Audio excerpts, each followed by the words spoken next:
Hi everyone. Let us discuss about the valence bond theory by taking another example. In the earlier class, we had discussed about hexamine cobalt 3. Now, today we are discussing about the hexafluoro cobalt 3 ions.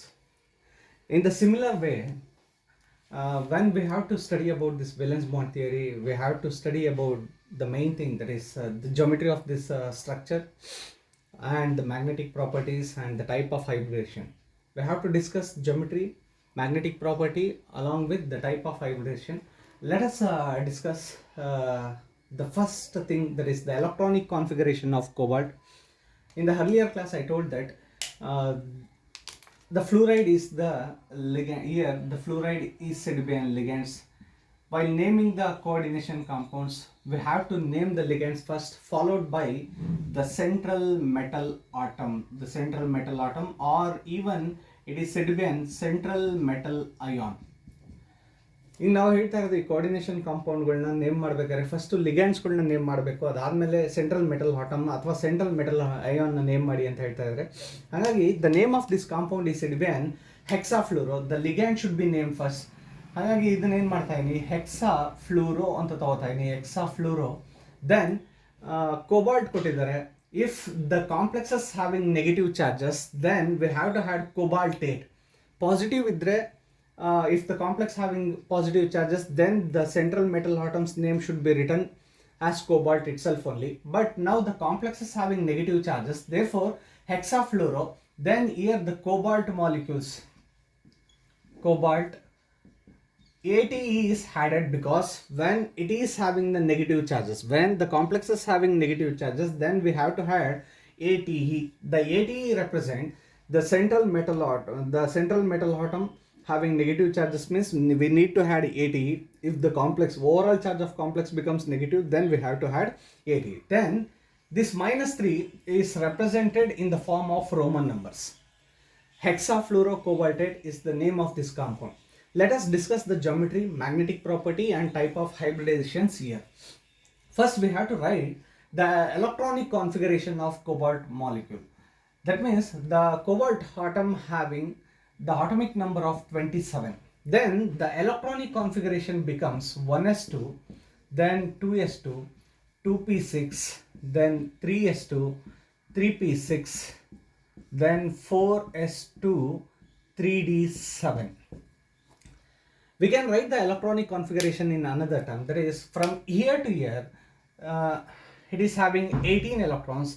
If the atom or the element having 18 electron means, then it belongs to argon groups. Argon's atomic number is 18, therefore I had written here as argon. From here to here it counts 18 numbers. AR stands for argon. Then 18 plus 2 20, 20 plus 7 27. ಈ ರೀತಿಯೂ electronic configuration ಎರಡು ಥರನೂ ಬರ್ಕೋಬೋದು. ಕಳೆದ ಕ್ಲಾಸಲ್ಲೂ ಹೇಳಿದ್ದೆ ನಾನು. Electronic ಕಾನ್ಫಿಗರೇಷನ್ನ ಇಲ್ಲಿಂದ ಇಲ್ಲಿಗೆ ಬರೆಯೋದ್ರ ಬದಲು ನಾ AR ಅಂತ ಬರೀತೀನಿ. ಆರ್ಗೊಂದು ಆಟೋಮಿಕ್ ನಂಬರ್ 18 ಇದೆ, ಅದನ್ನು 18 ರೆಪ್ರೆಸೆಂಟ್ ಮಾಡ್ತೈತೆ. 18 plus 2 20, 20 plus 7 27. ಇದಾದಮೇಲೆ we have to calculate the oxidation number of cobalt. They are not given the oxidation number for the cobalt, but we need to calculate the oxidation number of this cobalt. How to calculate this oxidation number means, ನೋಡಿ ಈಗ ಬರ್ಕೋತಾ ಇದೀನಿ. ಕೋಬಾಲ್ಟ್ದು atomic number 27 ಇತ್ತು, ಅದು ಹಂಗೆ ಇಟ್ಕೊಳ್ಬ. ಈಗ ಈ coordination spear ಅಲ್ಲಿ ಕೊಟ್ಟಿರೋ ಪ್ರಕಾರ ಫ್ಲೂರೈಡ್ ಮಾಲಿಕ್ಯೂಲ್ಸ್ ಕೊಟ್ಟಿದ್ದಾರೆ. The fluoride is said to be an negative ligand. ಫ್ಲೂರೈಡ್ನ ಒಂದು ನೆಗೆಟಿವ್ ಲಿಗ್ಯಾಂಡ್ ಅಂತ ಕರಿತಾ ಇದ್ದೀನಿ. Ligand means ligands are those capable of donating electron pair ಅಂತ ಹೇಳ್ತೀವಿ. ಯಾವುದು ಎಲೆಕ್ಟ್ರಾನ್ ಪೇರ್ಗಳನ್ನ ಡೊನೇಟ್ ಮಾಡ್ತಾವೋ ಅದನ್ನ ಲಿಗ್ಯಾಂಡ್ಸ್ ಅಂತ ಹೇಳ್ತಾ ಇದ್ವಿ. ಈಗೆಲ್ಲ ಫ್ಲೂರೈಡ್ ಕೊಟ್ಟಿದ್ದಾರೆ. Fluoride is said to be an negative ligand. ಎಷ್ಟು ಫ್ಲೂರೈಡ್ಸ್ ಇದೆ? 6 ಫ್ಲೂರೈಡ್ಸ್ ಇದೆ. ದೇರ್ಫೋರ್ 6 ಅಂತ ಬರ್ಕೋತಾ ಇದೀನಿ, ಬಿಕಾಸ್ 6 ಫ್ಲೂರೈಡ್ ಇದೆ. Each fluoride atom having 1 negative charges ಬರ್ಕೋತಾ ಇದೆ. ನಾವು ಆಲ್ರೆಡಿ ಲಾಸ್ಟ್ ಕ್ಲಾಸಲ್ಲಿ ಹೇಳಿದ್ವಿ, ಕಾಂಪ್ಲೆಕ್ಸ್ ಮೇಲೆ ಕೋಆರ್ಡಿನೇಷನ್ ಸ್ಪಿಯರ್ ಮೇಲೆ ಇರುವಂಥ ಚಾರ್ಜಸ್ನ ಈಕ್ವಲ್ಸ್ ಬರೆದು ಈ ಕಡೆಗೆ ಚಾರ್ಜ್ನ ಬರ್ಕೋತಾ ಇದ್ದೀನಿ. ದೆನ್ ಈಗ ಇಲ್ಲಿ ತಗೋತಾ ಇದೀನಿ ಕೋಬಾಲ್ಟ್, ಹಾಗೆ ಬರ್ಕೋತಾ ಇದೀನಿ. 6 into -1 minus, that is 6, -6 which is equal to -3. Then cobalt ಇಲ್ಲಿ ಬರ್ಕೋತಾ ಇದೀನಿ. ಈ -6ನ ಈ ಕಡೆಗೆ ತಗೋತಾ ಇದೀನಿ. +6 -3. Then the oxidation number of cobalt is said to be an +3. Last ಕ್ಲಾಸಲ್ಲೂ ಅಷ್ಟೇ ನಾವು ಫಸ್ಟ್ ಏನು ಕ್ಯಾಲ್ಕುಲೇಟ್ ಮಾಡ್ಕೊಂಡಿದ್ವಿ ಅಂದರೆ ಆಕ್ಸಿಡೇಷನ್ ನಂಬರ್ನ ಕ್ಯಾಲ್ಕುಲೇಟ್ ಮಾಡ್ಕೊಂಡ್ವಿ. ಈಗ ಇಲ್ಲಿ ಕ್ಯಾಲ್ಕುಲೇಟ್ ಮಾಡ್ಕೊಂಡಂತ ಆಕ್ಸಿಡೇಷನ್ ನಂಬರ್ನ ಇಲ್ಲಿ ಬರ್ಕೋತಾ ಇದೀನಿ. That is the oxidation state of cobalt E(Zn+3). Cobalt oxidation state ನ ಕ್ಯಾಲ್ಕುಲೇಟ್ ಮಾಡಿದೀವಿ. ಆ ಕ್ಯಾಲ್ಕುಲೇಟ್ ಮಾಡಿದಂತ ಆಕ್ಸಿಡೇಷನ್ ಸ್ಟೇಟ್ ನ ಇಲ್ಲಿ ಬರ್ಕೋತಾ ಇದೀವಿ. ಈಗ ನೆಕ್ಸ್ಟ್ ಎಲೆಕ್ಟ್ರಾನಿಕ್ ಕಾನ್ಫಿಗರೇಷನ್ ನ ಏನ್ ಬರ್ದಿದ್ವೋ, the valence electronic configuration of cobalt in +3 oxidation, +3 oxidation ಸ್ಟೇಟ್ಲಿ ರೆಪ್ರೆಸೆಂಟ್ ಮಾಡ್ಕೊಳ್ವಾ. Here the +3 is indicating that we have to remove the 3 electrons. ಈ +3 ಏನ ಇಂಡಿಕೇಟ್ ಮಾಡ್ತಾ ಐತೆ ಅಂದ್ರೆ ಆಕ್ಸಿಡೇಷನ್ ಅಂದ್ರೆ ರಿಮೂವಲ್ ಆಫ್ ಎಲೆಕ್ಟ್ರಾನ್ಸ್ ಅಂತ ಹೇಳಿದ್ವಿ. ಈಗ 3 ಎಲೆಕ್ಟ್ರಾನ್ಸ್ಗಳನ್ನ ತೆಗಿತಾ ಇದೀನಿ, +3 ಆಕ್ಸಿಡೇಷನ್ ಸ್ಟೇಟ್ ಅಂತ ಬರ್ಕೋತಾ ಇದೀನಿ. That is cobalt in +3 oxidation state. Cobalt +3 oxidation state ಅಲ್ಲಿದೆ. ದೆನ್ 27 ಅಂತ ಏನಿತ್ತು, then we have to remove the 3 electrons from here. That is 27 minus 3. Then the atomic number for cobalt in +3 oxidation state becomes 24. +3 oxidation state ಅಲ್ಲಿ cobalt oxidation state ಎಷ್ಟಾಗ್ತಿದೆ 24. ಇಲ್ಲೇ ಬರ್ದಿದ್ದೀನಿ atomic number 27 ಇದೆ. ಈ +3 oxidation ಅಂದ್ರೆ removal of electron ಬರ್ಕೋತಾ ಇದೀನಿ -3, then it will becomes 24. ಈಗ ಇದಕ್ಕೆ electronic configuration ನ ಮತ್ತೆ ಬರ್ಕೋತಾ ಇದೀನಿ. ಎಲೆಕ್ಟ್ರಾನಿಕ್ ಕಾನ್ಫಿಗರೇಷನ್ ಈಗಾಗಲೇ ಹೇಳಿದ್ದೀನಿ, ಆರ್ಗಾನ್ ಅಂತ ಬರ್ಕೋತಾ ಇದೀನಿ. ಆರ್ಗಾನ್ ಅಂದ್ರೆ ಅದರದ್ದು ಅಟಾಮಿಕ್ ನಂಬರ್ 18 ಇದೆ. 18 ಆದ್ಮೇಲೆ ನೆಕ್ಸ್ಟ್ ಏನ್ ಮಾಡ್ತಾ ಇದೀನಿ, 18 + 2 20, 20 + 7 27 ಈ ರೀತಿ ಇತ್ತು. ಈಗ then we need to remove the 3 electrons. ಇಲ್ಲಿಂದ 3 ಎಲೆಕ್ಟ್ರಾನ್ಸ್ಗಳನ್ನ ರಿಮೂವ್ ಮಾಡಬೇಕು. ಹಾಗಾಗಿ ಏನ್ ಮಾಡ್ತಾ ಇದೀನಿ, ಆರ್ಗಾನ್ ಬರ್ಕೋತಾ ಇದೀನಿ. ಆರ್ಗಾನ್ ಬರ್ದು 4s ಅಂತ ಏನು ಬರ್ಕೋತಾ ಇದೀನಿ, ಇದರಿಂದ 2 electrons. I am going to remove the 2 electrons from the s orbital because the s orbitals having lesser energy compared to the d orbital. First, therefore, we are going to remove the 2 electrons from the s orbitals. Then the electronic configuration then becomes 4s0. Then the another electrons is removed from the d orbitals. Then the electronic configuration becomes like this. Here 4s0 3d6. It is the electronic configuration of cobalt in +3 oxidation state. Here, let us represent this electronic configuration in orbitals. Orbitals formally electronic configuration represent ಮಾಡುವ. Then the valence electronic configuration of cobalt +3 in the orbitals can be represented as follows. Represent ಮಾಡ್ಕೋತಾ ಇದೀನಿ ನೋಡಿ. ಈಗ ಇಲ್ಲಿ ಬರ್ಕೋತಾ ಇದೀನಿ 3D orbitals ಬರ್ಕೋತಾ ಇದೀನಿ. 3D orbitals ಅಂದ್ರೆ which is having 5 subshells. D orbital represents it is having 5 subshells. ಬರ್ಕೋತಾ ಇದೀನಿ ನೋಡಿ. ಇದನ್ನ D ಸೀರೀಸ್ ತಗೋತಾ ಇದೀನಿ. D orbitals ಅಲ್ಲಿ 5 subshells ಇದೆ. D orbital ಆದ್ಮೇಲೆ S orbital ನ ತಗೋತಾ ಇದೀನಿ. S orbitals ಅಂತ ಅಂದ್ರೆ S orbital ಅಲ್ಲಿ ಒಂದೇ ಒಂದು ಆರ್ಬಿಟಲ್ ಇದಿದೆ, ಶೆಲ್ ಇದೆ. Then followed by P orbitals. P orbitals ತಗೋತಾ ಇದೀನಿ. P orbitals ಅಂದ್ರೆ it is having 3 subshells ಅಂತ ತಗೋತಾ ಇದೀನಿ. Now let us represent these electronic configurations in orbitals. D orbitals having 6 electrons. D orbital ಅಲ್ಲಿ 6 electron ಇದೆ. ಆ 6 electronsಗಳನ್ನ ಈ subshell ಒಳಗಡೆ ಫಿಲ್ ಮಾಡ್ತಾ ಇದೀನಿ. The electrons should be filled in the order wise. ಎಲೆಕ್ಟ್ರಾನ್ಸ್ಗಳನ್ನ ಆರ್ಡರ್ ವೈಸ್ ಅಲ್ಲಿ ಫಿಲ್ ಮಾಡ್ತಾ ಇದೀನಿ. The first electrons comes to the first subshell. ಇಲ್ಲಿ ಒಂದು electron and the second electron, third electron, fourth electron, fifth electron. The sixth electron fills in the first subshell. ಯಾವ ರೀತಿ fill ಮಾಡ್ತಾ ಇದೀವಿ ಅಂದರೆ ನಾವು the electrons are filling according to the Hund's rule. Hund's rule ಪ್ರಕಾರ ಎಲೆಕ್ಟ್ರಾನ್ಸ್ಗಳನ್ನ fill ಮಾಡ್ಕೊ ಬಂದಿದ್ವಿ. ಹೀಗೆ ಇದಾದ್ಮೇಲೆ ನಾವು ಹೇಳಿದ ಪ್ರಕಾರ ಇಲ್ಲಿ ತೊಗೊಂಡಿದ್ರು the fluoride is said be an. Fluoride ಅಂತ ಏನು ತೊಗೊಂಡಿದ್ವೋ ಈ ಲಿಗ್ಯಾಂಡ್ ಏನಿದೆಯೋ this ligand is said be an weak ligand. ಈ ಫ್ಲೂರೈಡ್ ನಾವು ಏನಂತ ಕರಿತಾ ಇದೀವಿ ಅಂದರೆ ವೀಕ್ ಲಿಗ್ಯಾಂಡ್ಸ್ ಅಂತ ಕರಿತಾ ಇದ್ವಿ. ನಾವು ಲಾಸ್ಟ್ ಕ್ಲಾಸಲ್ಲಿ ಮಾಡಿದ್ವಲ್ಲ ಒಂದು ಕಾನ್ಸೆಪ್ಟ್ ಹೇಳ್ಬೇಕಾದ್ರೆ CO NH3 ಅಂತ ಏನು ಹೇಳಿದ್ವೋ ಈ ಜಾಗದಲ್ಲಿ ದ ಫ್ಲೂರೈಡ್ ಈ ಅಮೋನಿಯಾ ಮಾಲಿಕ್ಯೂಲ್ಸ್ ಏನು ತೊಗೊಂಡಿದ್ವೋ ಅಂದರೆ ಐ ಮೀನ್ ಅಮೈನ್ಸ್ ಅಂತ ಏನು ಹೇಳ್ಕೊಂಡಿದ್ವೋ it is said be an strong ligand. ಇದನ್ನ ಸ್ಟ್ರಾಂಗ್ ಲಿಗ್ಯಾಂಡ್ಸ್ ಅಂತ ಹೇಳಿದ್ವಿ. ನಾವು ಇವತ್ತಿನ ಟಾಪಿಕಲ್ಲಿ ಫ್ಲೂರೈಡ್ಸ್ ಅಂತ ಏನು ತಗೋತಾ ಇದ್ವೋ it is said be an weak ligands. ಈ ವೀಕ್ ಲಿಗ್ಯಾಂಡ್ನ ತೊಗೊಂಡಿದ್ವಿ. ವೀಕ್ ಲಿಗ್ಯಾಂಡ್ ಇದ್ರೆ ಏನೇನು ಚೇಂಜಸ್ಗಳು ಆಗ್ತವೆ ಅಂತ ನೋಡ್ಕೊಬರ್ಬೇಕು.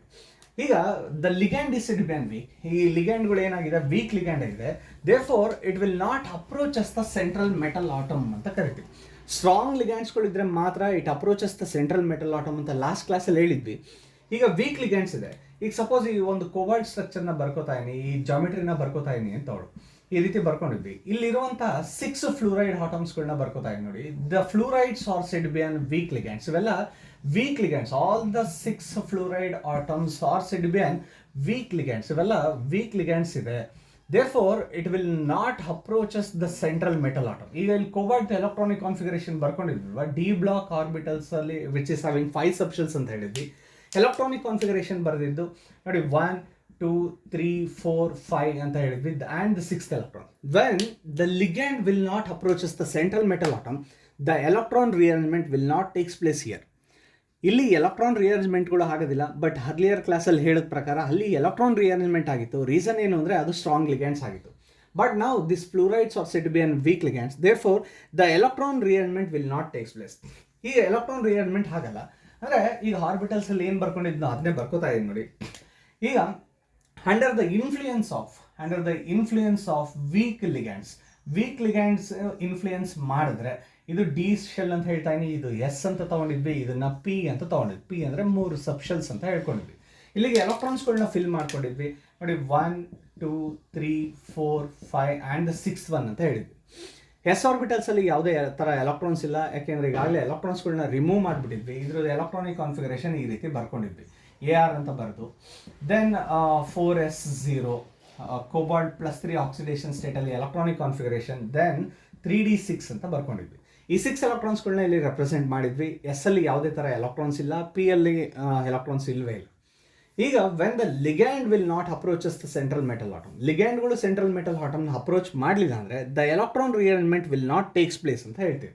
ಎಲೆಕ್ಟ್ರಾನ್ಸ್ಗಳು ಯಾವುದೇ ಥರ ರಿಅರೇಂಜ್ಮೆಂಟ್ ಆಗೋದಿಲ್ಲ. Then the electronic configuration which are represented in the orbitals remains same ಅಂತ ಹೇಳ್ತೀವಿ. ಆರ್ಬಿಟಲ್ಸ್ ಅಲ್ಲಿರುವಂಥ ಎಲೆಕ್ಟ್ರಾನಿಕ್ ಕಾನ್ಫಿಗರೇಷನ್ಸ್ ಅಲ್ಲಿ ಯಾವುದೇ ಥರ ಬದಲಾವಣೆ ಇಲ್ಲ, ಇದೇ ಥರ ಬರ್ಕೋತಾ ಇದ್ದೀನಿ ನೋಡಿ. ಇಲ್ಲಿದ್ದಂಥ 2 ಎಲೆಕ್ಟ್ರಾನ್ಸ್ ಹಿಂಗೆ ಬರ್ಕೋತಾ ಇದ್ದೀನಿ.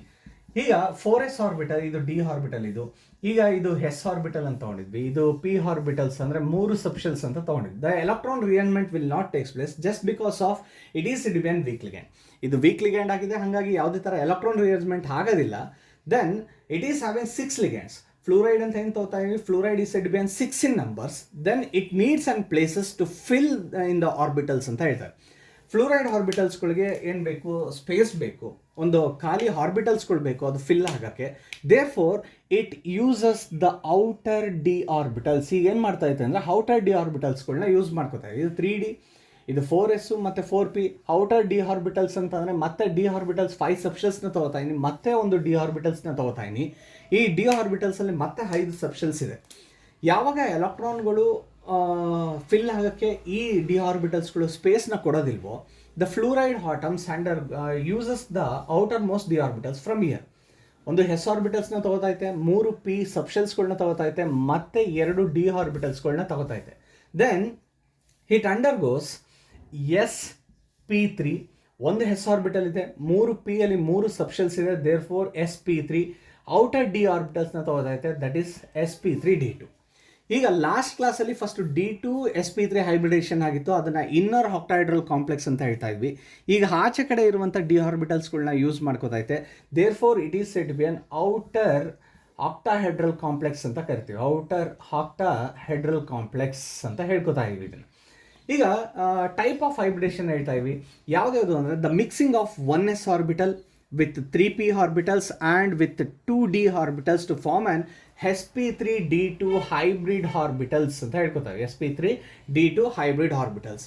ಈಗ ನಾವು the vacant sites are filled by the ligands. ಈಗ ಏನು ಈ ವೇಕೆಂಟ್ ಸೈಟ್ಸ್ಗಳಿದೆಯೋ, ಈ ವೇಕೆಂಟ್ ಸೈಟ್ಸ್ಗಳು ಏನು ಮಾಡ್ತಾ ನೋಡಿ, ಈ ಡಿ ಆರ್ಬಿಟಲ್ಸಲ್ಲಿರುವಂಥ 5 ಸಬ್ಶೆಲ್ನ ಸಪ್ರೇಟಾಗಿ ರೆಪ್ರೆಸೆಂಟ್ ಮಾಡ್ಕೊತಾ ಇದೀನಿ. ವೀಕ್ ಲಿಗ್ಯಾಂಡ್ಸ್ ಇದೆ, ವೀಕ್ ಲಿಗ್ಯಾಂಡ್ಸ್ ಇರೋದ್ರಲ್ಲಿ ಎಷ್ಟು ಎಲೆಕ್ಟ್ರಾನ್ಸ್ ಇದೆ ಅದನ್ನು ಹಾಗೆ ಬರ್ಕೋತಾ ಇದ್ದೀನಿ ನೋಡಿ. ಇಲ್ಲಿ 2 ಎಲೆಕ್ಟ್ರಾನ್ಸ್ ಇತ್ತು, ಇಲ್ಲಿತ್ತು, ಇದಿಂಗಿತ್ತು. ದೆನ್ ಎಸ್ ಆರ್ಬಿಟಲ್ಸ್ನ ತೊಗೊಂಡಿದ್ವಿ. ದ ಮಿಕ್ಸಿಂಗ್ ಆಫ್ ಆರ್ಬಿಟಲ್ಸ್ ಈ said be an hybridization to form an sp3 hybrid orbitals. ಎಷ್ಟಿದೆ, 1 2 3 4 5 6 ಇದೆ. 1 2 3 4 5 6. Now it is having 6 vacant hybrid orbitals. 6 vacant hybrid orbitals ಇದೆ. ಯಾವ ಟೈಪ್ ಆಫ್ ಹೈಬ್ರಿಡೇಷನ್ ಅಂದರೆ it undergoes sp3 hybridation. Now the vacant hybrid orbitals are filled by the ligands. Vacant hybrid orbitals ಇವೆಲ್ಲ ಖಾಲಿ ಸ್ಪೇಸ್ಗಳಿದೆ. To this vacant hybrid orbitals that is filled by the fluoride ligands. ಪ್ರತಿಯೊಂದು vacant ಆರ್ಬಿಟಲ್ಸ್ಗಳು ಈಗ ಯಾವುದರಿಂದ fill ಆಗ್ತೈತೆ ಅಂದರೆ which are filled by the fluoride atoms.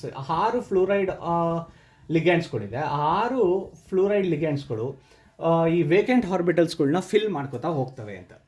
ಅಲ್ಲಿಗೆ ಮೊದಲನೇ ಕೆಲಸ ಟೈಪ್ ಆಫ್ ಹೈಬ್ರಿಡೇಷನ್ನ ಹೇಳಿದ್ದೀವಿ. Next we have to study the magnetic properties ಬಗ್ಗೆ ಹೇಳಬೇಕು. As earlier in the last class I told that if the electrons are paired then it is said to be diamagnetic in nature.